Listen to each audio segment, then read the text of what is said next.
Good morning, everyone. Welcome to the Board Game Design Cuppa. I'm your host, Matthew Dunstan. Hope you're all doing very well on this fine Wednesday morning, 7th of April, 2021. How's everyone doing? I'm back in the Man with a Plant set for the Twitch streaming. It's thankfully a little bit of a sunny day, so yeah, my normal place again has the problem with sun. So yeah, we're here with maybe this could be the as we're discussing, maybe this can be the general game design Cuppa kind of setup. So yeah, so I hope everyone's well this morning. It's been a bit of a wild few days in the sense that I don't think I've ever seen snow in April before, which was a bit interesting. Yeah, that was we had quite a bit of snow yesterday, which then promptly kind of disappeared once the sun came out, even though it's still quite cold, and we even had a little bit of snow this morning. So it's sort of like sun and snow, which is a combination I'm not that used to, I must admit. But yeah, and so this morning, just as always, for those who haven't tuned in before, yeah, the Game Design Cuppa is just a kind of a chill kind of way to start your day. Be chatting a little bit about games and game design, but it's very free form. Always happy for anyone in the audience to ask me a question or chat about whatever they're interested in, and we'll go where the discussion leads us. So I'm just checking that I sent out tweets and things properly. I think I did, so that should be fine. Yeah. So what's been going on in the so I didn't stream on Monday in the end, because actually in the Czech Republic Monday is the main Easter day, and even though you can't really visit people, sadly, we still decided to do a lot of really like kind of the traditional kind of things you bake and cook, and sort of make a day of it, which was nice. It was really nice, actually, especially considering that in this current world, like the days all run into each other. So it's nice to make an effort for a special day still, which is nice. So yeah, so I decided to have a break from the streaming on Monday, but yeah, hopefully I'll sort of be back to normal things. And yeah, we'll see how that goes. I should, unfortunately, I don't have it now for this stream, but I'm hoping on Friday that I will be able to do a kind of live unboxing for my latest game, Spy Connection, from Pegasus Spieler, which is now available, but hasn't been. It was sort of interesting on yesterday. I guess I was looking on some online retailers in the Czech Republic. Just I every now and then I sort of check what they're selling, because I like buying games, and I saw that Spy Connection was actually available and for sale, and I didn't know that it had sort of come. Morning, Nicola, how are you going? Morning. And yeah, they had it for sale, and so I quickly emailed Pegasus, and they said they've sent out our author copies and they should arrive. And in fact, so it's a co-design between Brett and myself, and they've sent Brett's copies to an old address. It's one of the funny things what games take a long time to be published. And the funny thing is, of course, often people can change addresses in between times. And sometimes between, in a publisher, there's lots of different people working at different points. Like someone different will be working in, say, like development as to sales and logistics. And sometimes if your address is like wrong somewhere in the company, then things will get sent to the wrong address. But anyway, so I had actually preempted this because I knew I'd moved to Czech Republic not that long ago, realistically. So I gave them my address and sort of reiterated this is where you should send my copies a few months ago. But so yeah, mine are on their way, and I'm hopeful that they should arrive this week, which means that I can do a bit of an unboxing and chat about Spy Connection on Friday on the stream, which would be really cool. And I'm actually just really looking forward to actually play the game. I think it's a really fun, light, like family style game. I'm really glad that through everything, it's available. Obviously there's been a lot of ups and downs with board game production over the past year, but it's nice to it'll be really nice actually to have something physical. I was chatting with Theo Revere, and maybe I was even chatting about on the stream last week or sometime about right now there are so many projects in the pipeline, and part of that is because like old projects have got delayed and new projects aren't necessarily moving forward as quickly. So sometimes you feel like you're just sort of running on the hamster wheel and nothing like is actually eventuating, or you're not actually holding a new game. So it's nice to, I think it'll be nice to have that kind of change and have a new, a new game to kind of show off and chat about, which I think will be really cool. And I mean, yeah, we'll see how it goes. I mean, you never know what to hope for. It's definitely a kind of game that I would be interested what like the kind of Spiel des Jahres folk think of it. I think it's getting released in the right time. I never know when the deadline for like to be considered for Spiel des Jahres. And I mean, obviously this is like the dream. I'm not necessarily expecting it. No, I'm not expecting it, but it's the kind of game that I think that could suit a pretty family casual audience. I think it's one of the simpler games. And yeah, I think it's really, really playable, quite fun. Hey, Dutch Yoda, how you going? Welcome. I don't think I've seen you around my streams very often. Although of course I've seen you with Bez and everything. But thank you very much for dropping by. Hey Jay, how you going? So that was that for those who. So Spy Connection on Friday. I'm really hoping that the copies will arrive this week. Fingers crossed. Today I am pitching a design to Lucky Duck Games, actually, of Chronicles of Crime fame. It's co-design. Oh, well, actually, no. Those on stream know the game. It's the Hitman game that's co-designed with Dave Neal. If you look back, probably on my YouTube channel at this point now, I think it's an old enough video. It's probably fallen off the Twitch sort of page, but I was sort of playtesting it with chat a little bit and showing it off when we were originally working on it, which was a few months ago. And now it's at the stage where we're happy to sort of pitch it to. So we've pitched it to Space Cowboys last week. They were interested, and they've got a prototype, and they're going to try it out. And today we're going to show it to the Lucky Duck folks. I was trying to say the Chronicles of Crime people, but yeah, that's Lucky Duck Games.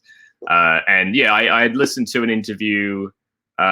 Vince is the head of Lucky Duck, I think, and he was on a podcast. I honestly can't remember which podcast it was. Part of me thinks whether he was on with Bez, but I don't think that it was true. Might have been, or another sort of stream, or anyway, chatting about the kind of games they're looking for, and they're very much interested in hybrid app tabletop kind of experiences, and that's definitely where their expertise is, and something like Chronicles of Crime is a perfect example of that. I think that it's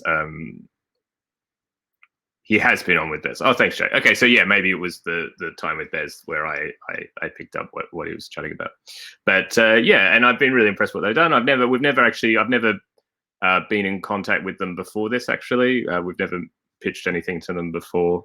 It'll be a kind of a cool new experience. Always meeting a new publisher is always interesting. You don't quite know what to expect, I guess. But yeah, fingers crossed it will be okay. So yeah. Thank you for the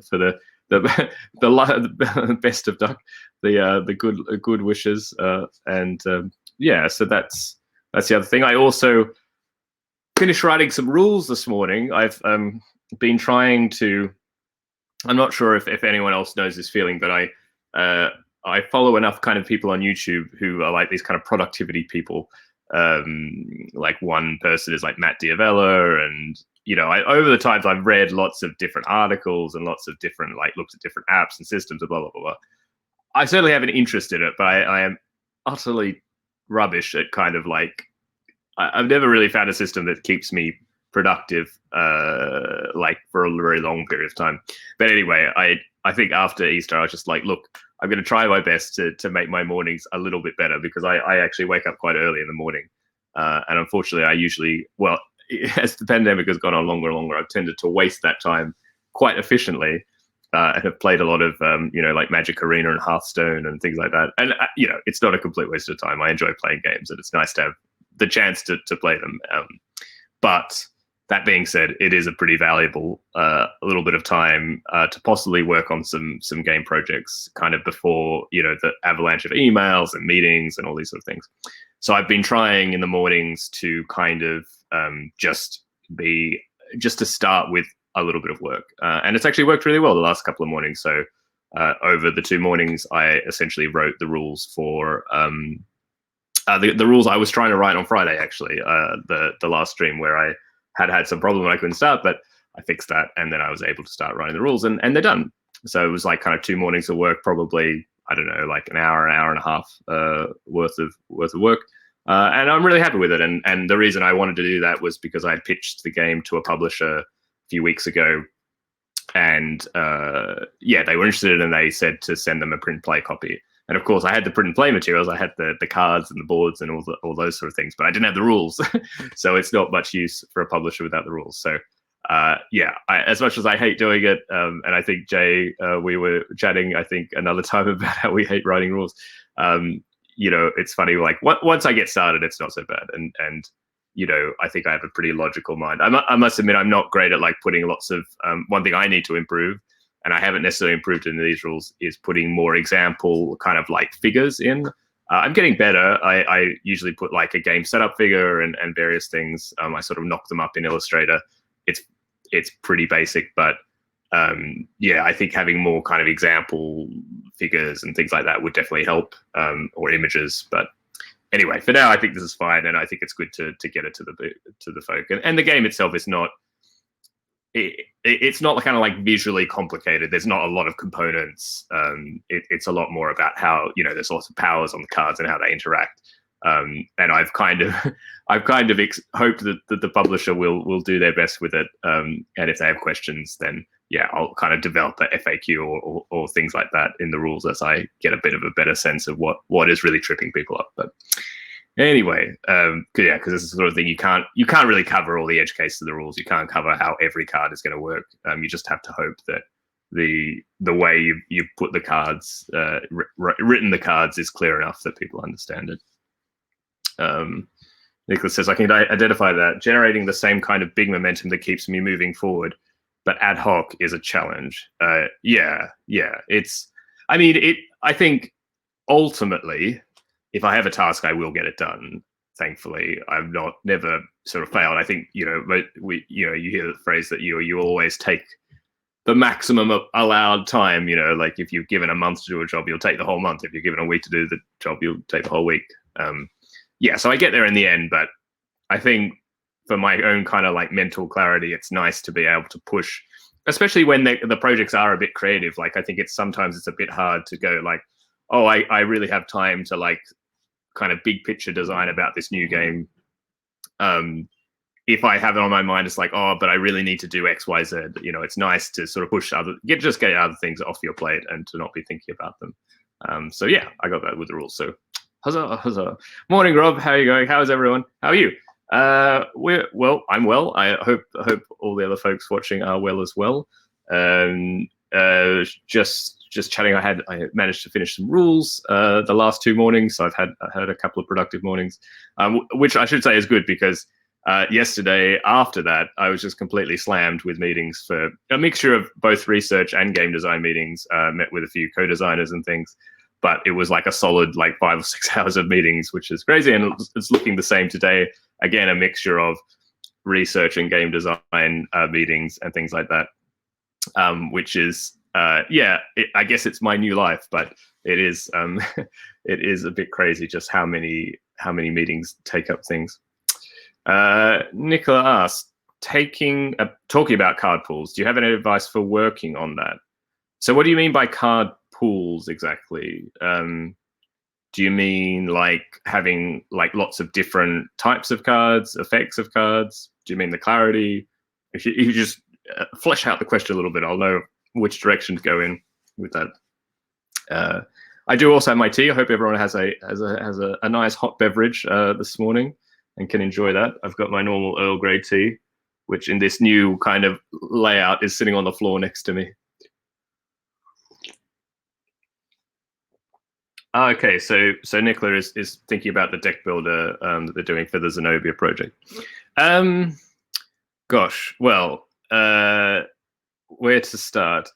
No worries, Rob. I hope your tea will be good. Yeah, I mean, thinking about card pools.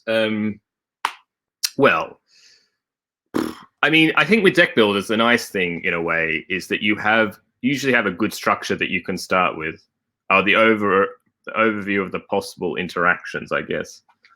Wow, yeah. I mean, I tend to think about. I mean, I guess this is going into general like card design for variable card games as I'm taking this, but do keep putting stuff in the chat if I'm sort of going off on a tangent that's not very useful. You know, there's the basic thing in deck builders, of course, of cards that just generally improve the efficiency of your actions. So, you know, in Dominion, the classical deck builder, you have essentially a hand of 5 cards, and you have this like 1 action, 1 buy. And of course, an easy way is to make new cards which just help that. So like villagers, which give you extra actions, or cards that give you extra buys, or cards that give you more money. So usually a card just gives you 1 money per card.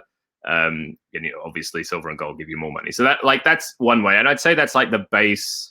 Usually the base level of all deck builders is to just improve the basic efficiency. And of course, those are cards that are just more efficient in a vacuum. It doesn't matter what other cards are in the deck. They do what they do no matter what. And like the next level up from that, I would say are cards which have like quite obvious synergies, like that are very marked synergies. Like you can imagine a card which lets you trash a card, but then another card which says when this card is trashed, do X. So I would say that's a very direct synergy where, you know, you need both parts, and they have very specific functions, and they work very well specifically. So that's like the next step up, I'd say. And I think that's also, you know, I think what you can do in order to kind of generate those effects sometimes is just think about like what could cards possibly do. And the great thing in deck builders, you already have, there's kind of this language or like universe of effects that's kind of already out there, like drawing extra cards, making extra money, getting rid of cards from your deck. It depends how your system works and how it's different. But if you can rattle off, you know, like some number of effects that's kind of possible, then you've got interesting things that then you can go, well, then you can actually start tying little lines between them possibly. So for example, you know, you could sort of go like, okay, how could I like tie drawing cards and getting money? Well, maybe I say I make a card which says every time I draw another card this turn, I get an extra money, for example. And you've tied together these two effects. And the great thing about that is by taking these basic effects that are already in the game, is that immediately, the moment you make that one card, you know, whenever you draw a new card on your turn, getting extra money, it actually recontextualizes any other cards which refer to making money or drawing cards. And you kind of, I think, building up these little like kind of modules or like they're little like quanta of effects that are possible in the game, and then you start like bolting them together in different ways. And the kind of ways that they can be like very one-off, like if you do these two things together, then do something. They can be kind of ongoing, like the card I just said, like whenever you use the word whenever, that means like some sort of static ongoing effect. Like that's the next level. And then I guess the level kind of on top of that are probably the overall strategies that you want in the game. Sometimes it's useful to think about how do you want a player's experience, like on an overall strategy level, to be different game to game. Typical examples in Dominion, for example, are like the garden strategy. So gardens are this special victory card that are worth more points the more gardens you have in your deck. So basically, if you're like doing a garden strategy, you just want to buy lots of gardens. It's a little bit different to the normal strategy you do. And like the moment you kind of create that strategy, then there are a lot of other cards which can build into it. And you can start thinking about, well, like, how would I help somebody do this strategy? And that helps you think about new cards to make. So for like the garden strategy, like you could think about, well, maybe I'm going to help people be able to buy more cards because you want to buy lots of gardens. Or maybe I want to make cards that interact with victory point cards because gardens are victory point cards. They're in your deck. So you can imagine maybe a card says like discard a victory point card and do X. So if you have lots of victory point cards in your deck early, then that card will be quite good. And that's what a gardens player is doing. It's not telling you must use this for the garden strategy, but once you make that card, you help this overall strategy happen, and you make a card that's maybe interesting in other contexts, and you're kind of generating more and more interesting parts. And I think that's the way you can sort of organically build out like this system of cards. You don't have to do the whole thing. You can just go like, okay, I'm going to like do a garden strategy. Let's make 2 or 3 cards that work with that. Then add them into the mix and then play some games and see how people are using them, whether they're doing the guns or not.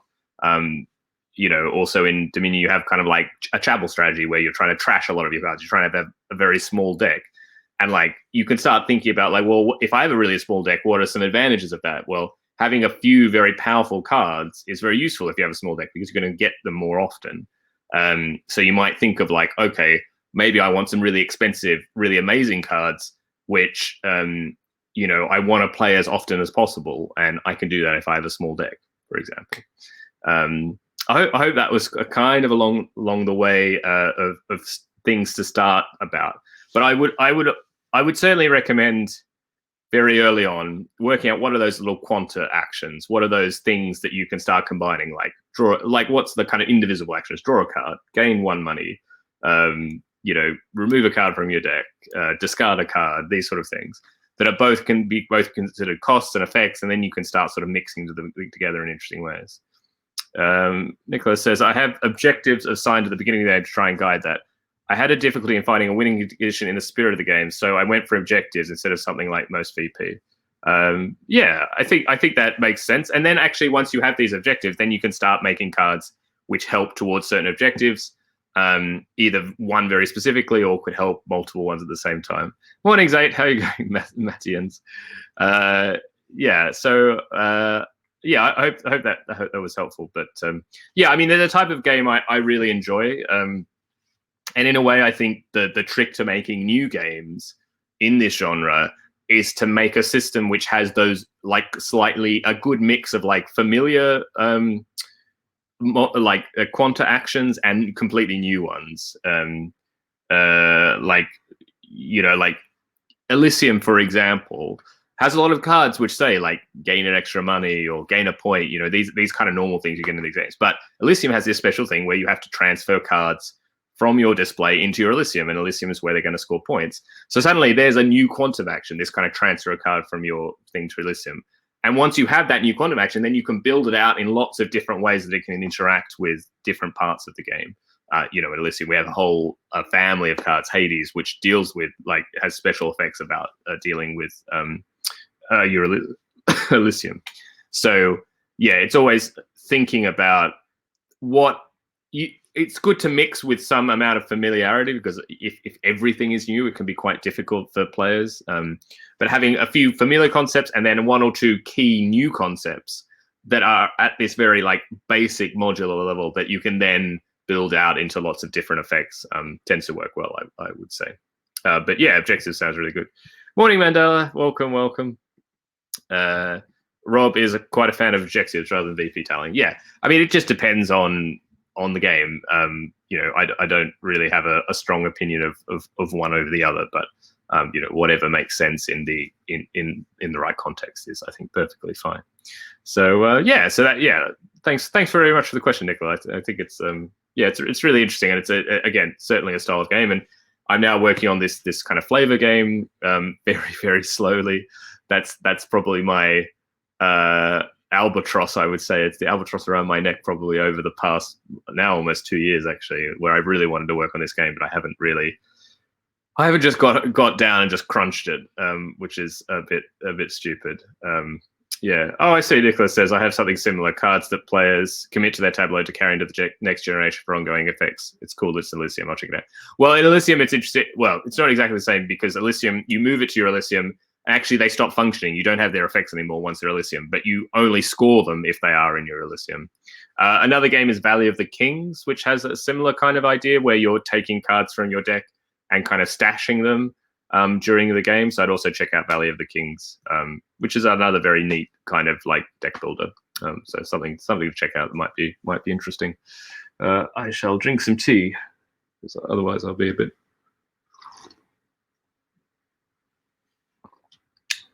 Also, yesterday, as a small aside, I actually heard the word Elysium more in your entire life prior. Well, obviously, you're not a fan of Matt Damon then, you know. But yeah. Jay, I like the idea of quantum actions, thinking about them as gears before, like a mechanic relies on gears sort of thing. Yeah, exactly. I think that's also, but I think they're kind of equivalent. It's like, what's the smallest kind of atom that you can build everything else out, like Lego blocks or something. Hi, John Ordward. Welcome. Yes, last night I actually finally got this PC set up, this laptop, and I was able to download and try Dorf Romantic. Apologies to my horrible pronunciation, which is kind of like the like it seems the game of the moment, or at least on my Twitter feed, I'm seeing everybody playing it. I'm not through I haven't finished my first game. I probably played for, I don't know, maybe an hour actually, and I'm still, I don't know, I still have like 50 tiles in my stack or something. So I don't know. I'm like over 10,000. I don't know like what's like a best score. Like I mean, I'm like very down in the ranks, but I haven't finished the level, so I don't know. I can't remember. Is like 100,000 a good score? Is someone let me know like what's a good score on Dorfromatic? Because it feels it's a really, I'm not sure if anyone's tried in the game. It's kind of it's like a tile laying. You're trying to match different terrains together and make little goals to make like big areas. There are some really cute design ideas because there's sort of two very central goals where one is I want you to make an area that's at least this big. Okay, 10k for my first play is good, I think. Okay, well, I'm well. I mean, I'm 10k and I still have 50 tiles. Like I'm like well in the middle. You know, like I'm hovering around like the 50, 60 tiles all the time. So yeah, okay, that gives me a bit of confidence. Yeah, so I have these goals where you have to try and make an area of at least a certain amount. Like you need at least 10 trees in this connected area, or you need exactly 10 trees in this particular area. And then sometimes when you complete one of those goals, it kind of evolves to then say, well, now you've completed this goal for this area, say get exactly 10 trees or at least 10 trees. And then it'll tell you to close off the area. And once you close off the area, then you've also completed another goal. And it's actually a really smart combination of goals because what it means is that it forces you to make different areas of the same type, to have different tree areas. You can't just keep building like one massive tree area forever. You have to, because it encourages you to close some off. And once you've closed it off, of course, you can't add anything new to it. And I didn't know that little detail. And I think that's actually really smart. Okay, so the top is around 40 to 50k. Well, okay, well, I mean, I'm on my way, I guess. It does have a really striking look. Yeah, it is really beautiful. It's very peaceful and very easy to play. Very, very kind of Moorish. I think my one sort of takeaway right now is it does get a little bit samey. Like I played for an hour and I'm still not through my game. You know, like the games take a long time to play, or maybe I'm just a bit slow at the start. And it just, like, the universe of what you're doing doesn't go. And like, I think it's a very pleasant puzzle game. I can imagine it's something that's very easy to kind of dip in and do like 10 or 15 minutes. And it is a bit addictive. You just want to like lay one tile, lay one more tile, one more tile. But I guess for me right now, it's felt actually a bit of a grind. And right now, when I think about it, I'm not like jonesing to get back to my game because it's just like, oh, I'm going to be doing the same thing. I'm going to be still working on this area, and I've got, oh, it's another goal, which just makes me make a big wood again. You know, like I've done a few of those before. Yeah, it's I don't know. I don't know if anyone else has had that feeling. Maybe it's also because it's just very tactical. Like it's very based on these goals that you have. There's not much of like an overarching strategy or an overarching thing that you're trying to make fit for your whole map or anything like that. It's not a criticism. It just means that you don't have that same sense of progression, I would say, through the level. You know, what you're doing at the start of the level is very similar to what you're doing in the middle and the end. And so it just feels a bit of a grind, I guess, ultimately, is what I'm feeling. But I'm definitely going to try and finish my first game just to see what I could do and see maybe it does evolve a bit more and maybe things like that happen. Nicholas says, I think that given it gives you more tiles the better you play, it might be that you're not too slow, but too effective, and that keeps you going and going without running out. Well, I guess that's the success of it, isn't it? Like, I mean, it's kind of like any of these, you know, it's not a new mechanism, right? Like the better you do, you're able to keep playing. And maybe, I don't want to say maybe I grokked it too quickly. Like maybe the idea is that in your first play, you're not supposed to do this well. I'm not saying this is well, but like, you're not supposed to already be in the middle of the play. You're supposed to not be very good at the start, which means you'll fail quite quickly and the play will be quite quickly. And as you get better, it slowly gets like longer and longer, but that's okay because you're getting more and more into the game. But if it lands you straight somehow into like the 2-hour game as your first game, maybe you don't get that sense of progression or improvement, and you just sort of feel like me, which is just like, it is just a bit of a grind at the moment. And I guess the other thing is there's just a little bit, it becomes a little bit unwieldy, I guess is the point. Like it becomes a very big map. I'm already at that stage. You have to like be zooming across the map and try and find where you're going, and it starts to like go against the kind of very like next tile place kind of moment of it. So yeah, it's an amazing, like, I think it's very well crafted. It's beautiful. It's very clear to play and very easy to play. So yeah, I think these are just some like initial thoughts from my first play for about an hour. It's not really a review. I definitely recommend trying it out though. And it's nice to see a digital game that I think is very influenced by tabletop games, like a lot of people say, like Carcassonne or something like that. John always says, do you typically prefer solo or multiplayer video games? That's a good question. So probably solo. I don't really play any multiplayer video games. Yeah, I guess multiplayer are like what, like if you play like StarCraft against other people or something, or if you play like Call of Duty or yeah. I don't do anything like that. It's all solo for me.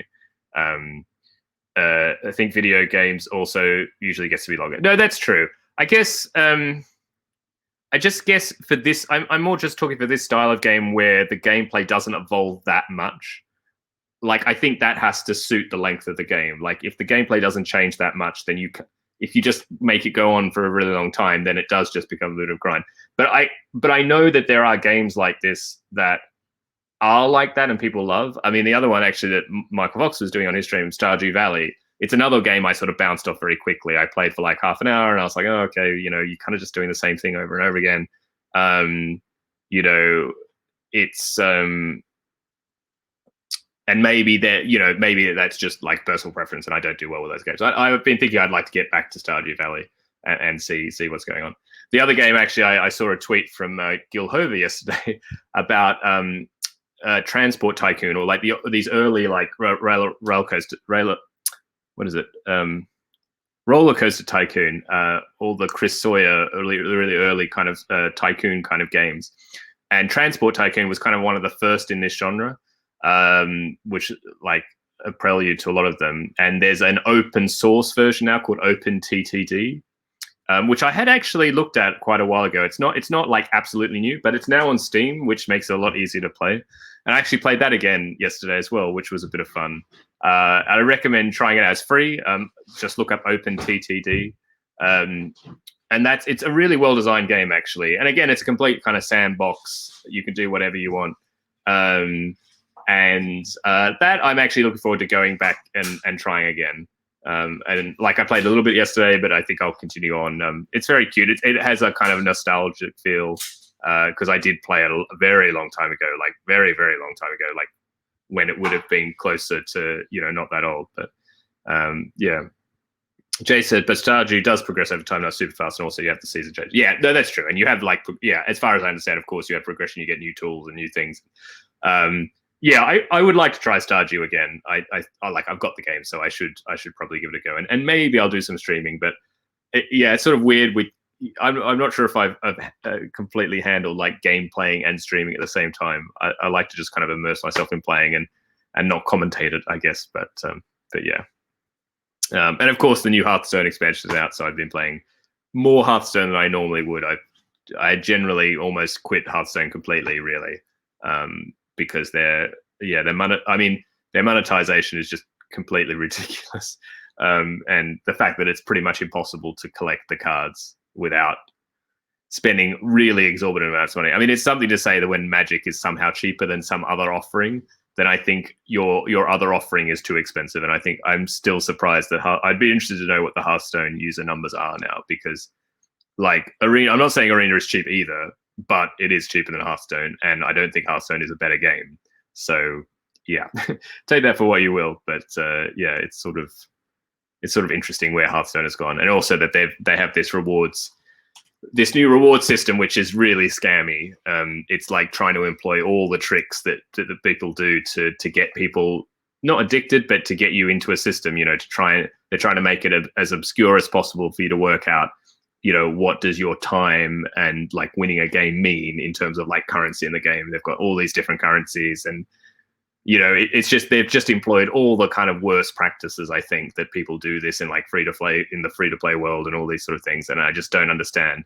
Thankfully, Arena, it has a little bit of this, but they've kept a much more straightforward way of understanding how to play as a kind of like free-to-play player, which I'm really glad for, actually, because I think ultimately I still love Magic a lot, and I'm glad that I'm now able to play it. You know, I'm just trying to do it in moderation. Otherwise, I wouldn't be working on any games. Yeah. Yeah. So, but yeah, Door for Romantic, definitely try it out. I will. I'll definitely give it another go. You know, and see how I can go. You know, 10K and still going well. So let's see where it goes, and whether it evolves from there. I mean, I should also say Door for Romantic is in early access. The game's possibly not completely finished. So, you know, not to say that what I played wasn't finished, but, you know, maybe there'll be new features and different things. And as an early access game, it plays very, very well. And so, yeah, congrats to the developers for that. Yeah, so.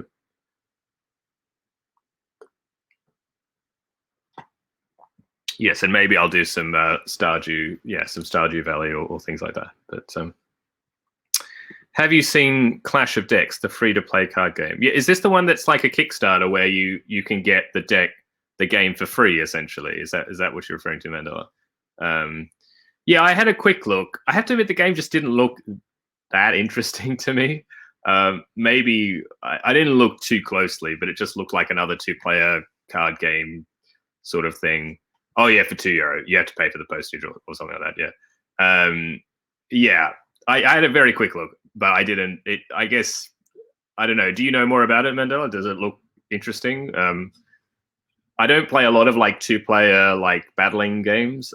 Teresa doesn't really enjoy them, and so she would be the main person I would play with. So yeah, I tend not to really to get those games. Like I'm sure there's a lot I would be very interested to try, like you know, Yomi or anything from Sterling Games, or like Level 99 games. There's a lot of things like that would be quite interesting. But yeah, I just don't have anyone to play with it. Rob says the last time I got into a computer game was probably the Battle for Westnorth quite a few years back. I've never heard of that game, but yeah. Well, I mean, I'm in the very privileged position where I do have, you know, some amount of spare time.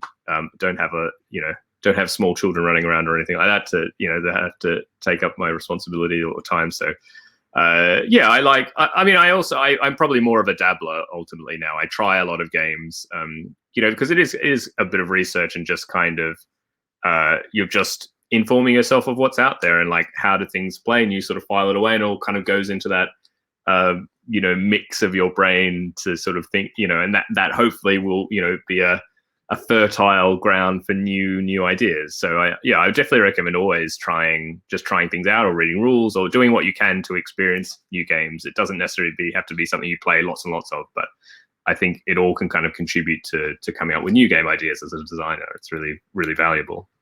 Yeah, so there's about this Clash of Decks. Similarly, I don't think the player looked very interesting, and don't really play those either, but did think the distribution model was interesting. Curious to see how successful it is off that. Yeah, no, I agree.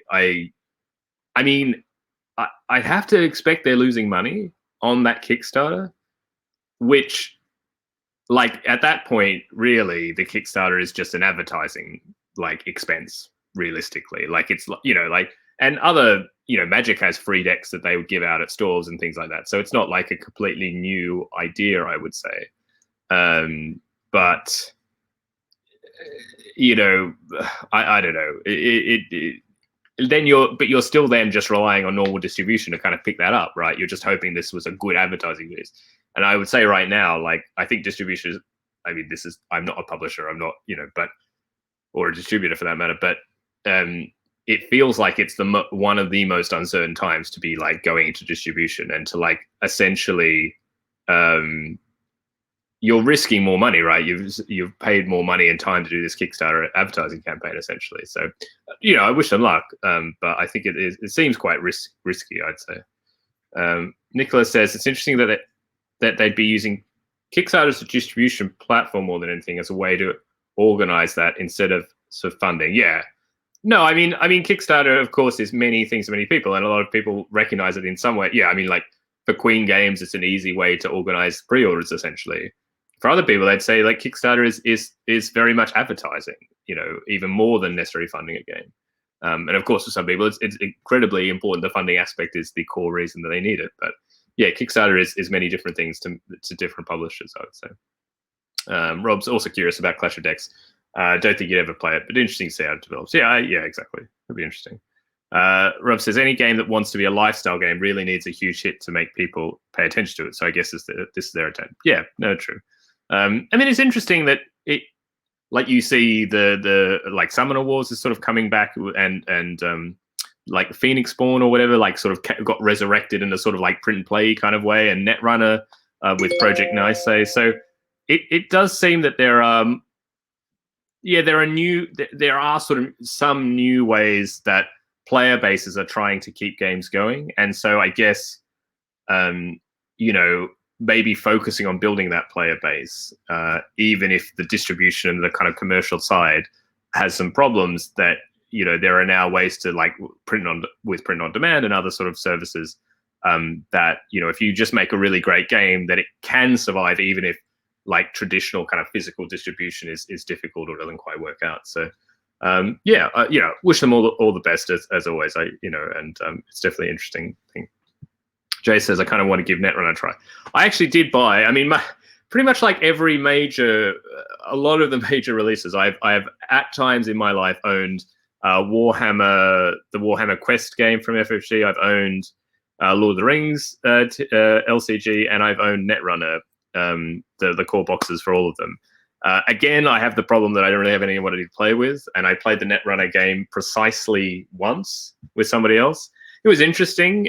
It definitely feels like a game that you have to sink some time into it, and I'm guessing it would be much better to be introduced to it by someone who knows the game already, like a bit like how Magic spreads, right? Magic spreads usually by somebody teaching somebody else. Or like Race of the Galaxy is probably even a better example. Like I don't know how many people learn Race of the Galaxy from the rules. Like I feel like Race of the Galaxy spreads by word of mouth, and it's always the same. Like, and I tell it to anybody I'm going to teach, I'm like, your first couple of games are going to be horrible, but just stick with it. We'll get through it, and you'll love the game.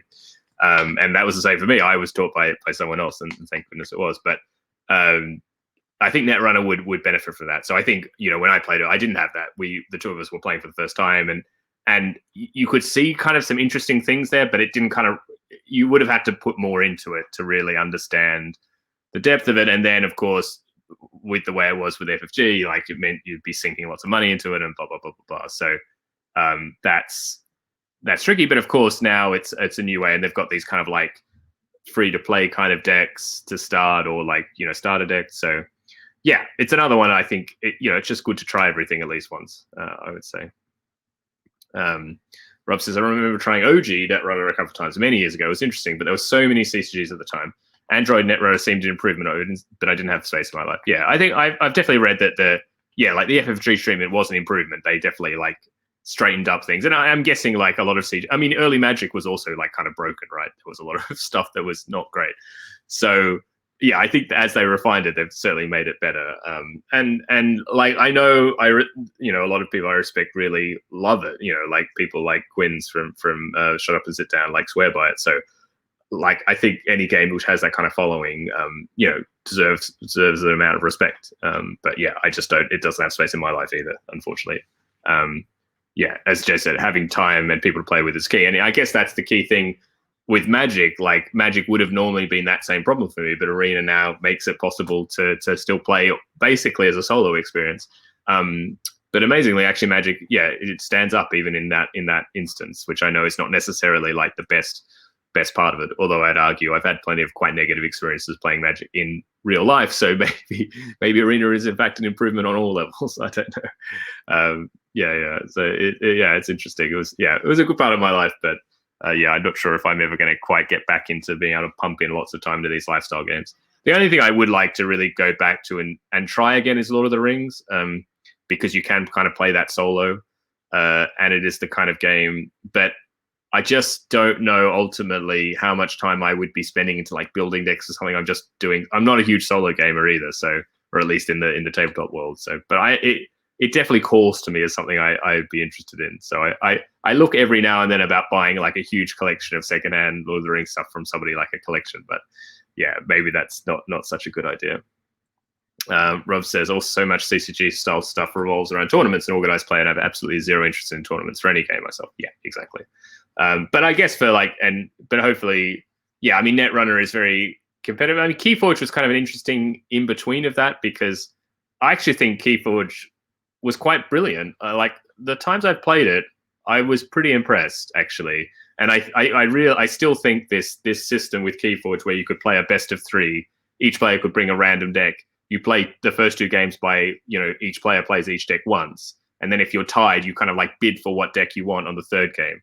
I still think is amazing. And I kind of wish that is one thing I could kind of get into, that I could see sitting down and playing quite a bit of, because it is just a really fresh experience and feels a bit more like a board game, in that like the kind of the pieces are known and then you're just trying to make the most of what you got.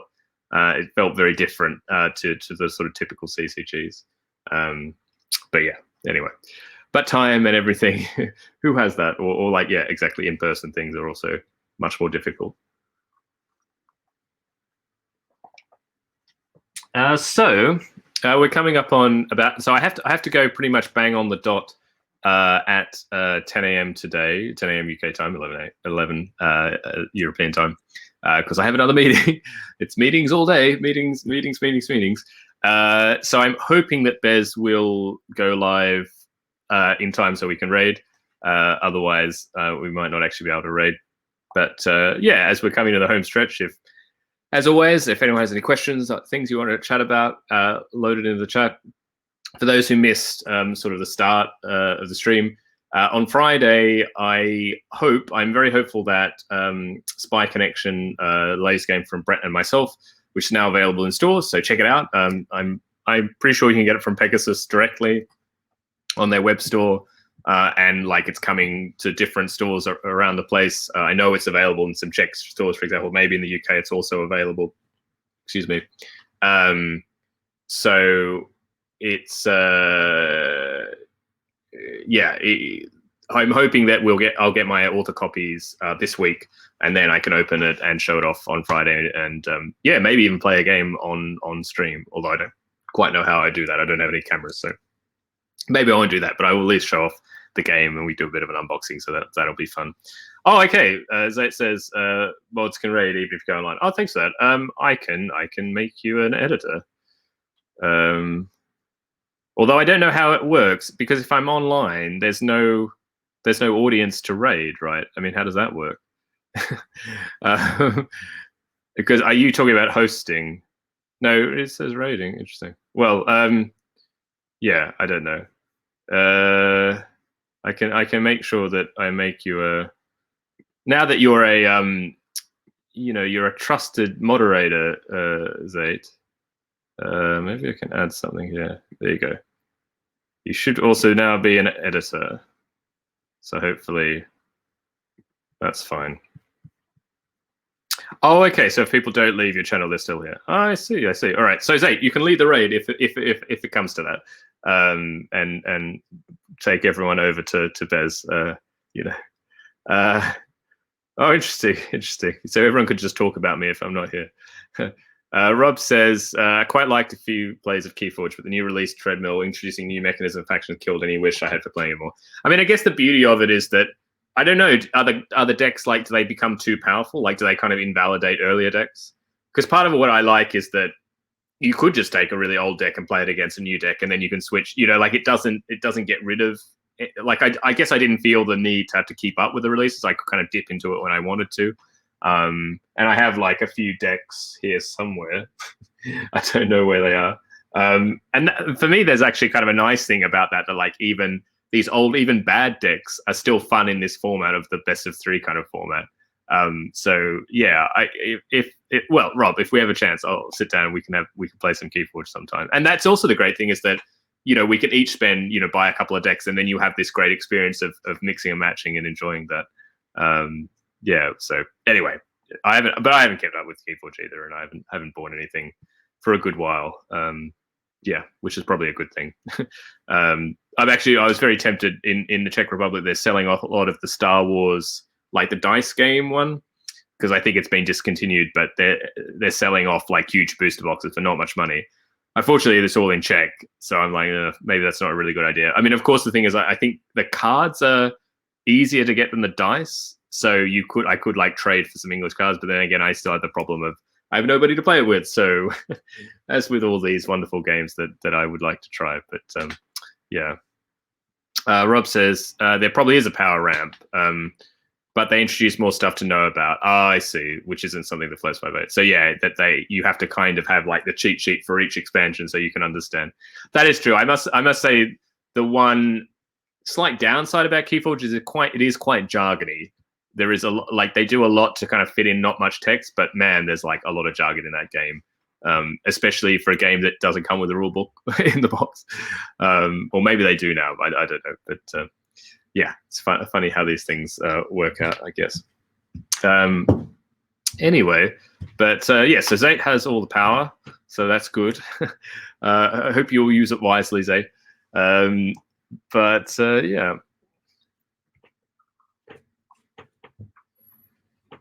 And what is everyone's plans for the day? Anything exciting going on? Any fun games or designing? Yeah, so as I said, for those who missed earlier, I'm pitching to Lucky Duck a little bit later today, pitching the Hitman game, which I showed off on the channel and played with you folks. So thanks very much for everyone for their contributions to the game. But I can report back on Friday as to how it goes. So we'll see how that goes. Also meeting up with Jeff Allers today, and we're going to go on over our new Western themed roll and write and probably play it together, which will be a bit of fun. No, thanks very much, Rob. Oh, I'm sorry to hear that, Zaid. I hope you recover. I hope it sounds rough. So yeah, sorry to hear that.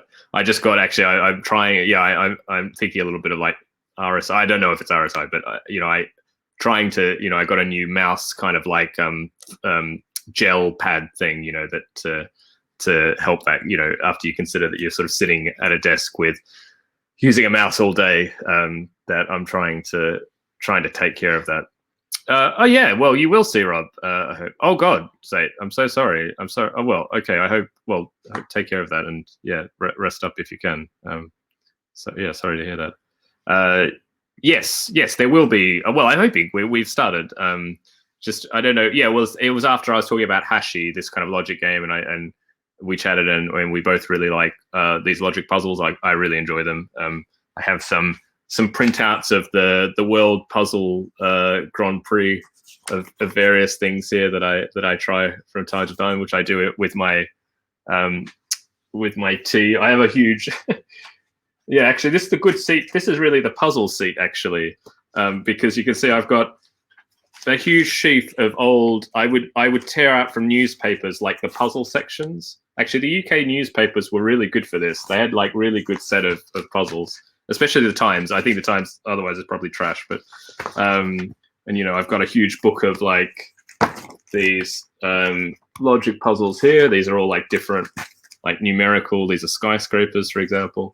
Hundreds here. And still like a bunch of like other printouts of other like puzzle Grand Prix games. So yeah, this is the seat for doing puzzles. I think. Yeah. Healing vibes to Zate for everyone, and yeah, thanks everyone else for being supportive. Yeah, I think we have a really nice supportive community here. So yeah, thank you all for making it that way. Thanks for being really welcoming to anybody who drops by, and always being very just a great community. It's always it makes the streaming worthwhile from my point of view. So I hope everyone will have a fantastic rest of the week. Hope the days are not too bad. And yeah, I will be back on Friday, normal time, 4 o'clock UK time, 5 o'clock European time. And yeah, hopefully we're doing some unboxing of Spy Connection. And who knows, maybe I'll be, I'll play a game as I've been talking about. Maybe we'll try this Open TTT or Stardew Valley, or I can try. I can't really do the Dwarf Romantic, I think, because it's too many computers. Although I could probably work out Streamlab on the other computer, but anyway, we'll see. Yes, thanks very much, Nicola. I fingers crossed that it will all be fine. And so if everyone, well, you don't have to raid with me. If you want to just go over to Bez in your own way, you can also do that. I suspect most of the people in chat probably just have Bez in their followers or whatever. So you don't need the raid. But if anyone wants to raid, then just hang around on the channel, and Zate will do the magical, raiding by distance that I can't do. But I'll have a look here. I mean, I don't know if Bez is live, but no, it doesn't look like Bez is around yet. One does not simply go to Bez. Well, what do you do on all the other days when I'm not streaming? Yes. Anyway, so I do need to go because I have this other meeting. But thank you, everyone, for always. And yeah, so hang around on the channel. I don't really know how it works. I guess when I stop broadcasting, then just hang around, and at some point you'll zip off to Bez. Otherwise, I hope you find your own way to Bez through the winding ways of the internet. Yeah, and have a fantastic rest of the week, and see many of you on Friday afternoon, where you can celebrate the end of the working week. But until then, take care. Just like the drama. Well, that's true. I don't really want to miss on that. Okay, maybe I can hold on. I can be 1 or 2 minutes late to this meeting. So let's see how that goes. I need to just very quickly check where my other meeting is taking place. So we will sort that out.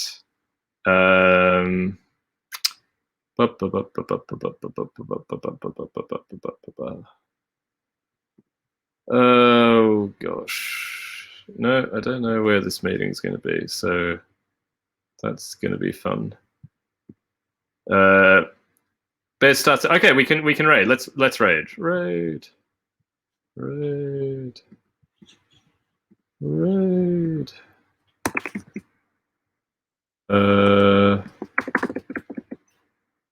Okay, this is not showing up in my rating as yet, so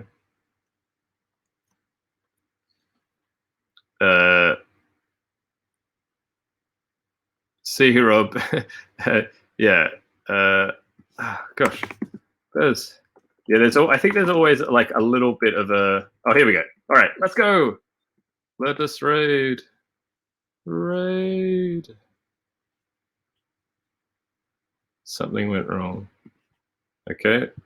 Something went wrong trying to raid. Let's try again. Hold on. It's okay. It's okay. Oh, thank you very much, Yars Revenge, if you're still around. Thank you for the follow. I just saw that. Oh, you've already put me in a raid. Okay, great. So that's done. Has everyone raided? Have we raided or not? I guess it's the. Hold on, let me see what's happening over on Bez's stream. I can't really tell what's going on. I don't think we've raided. No, if it's not doing that. Okay, let's try one more time. One more time, everyone. Come on. Oh my gosh. All right. Just not working, is it? Yeah. Yeah, bye. It's really frustrating. Oh, here we go. Okay, I think it's working. Okay, I mean, let's see how it goes. I'm not. Let's see. Let's raid.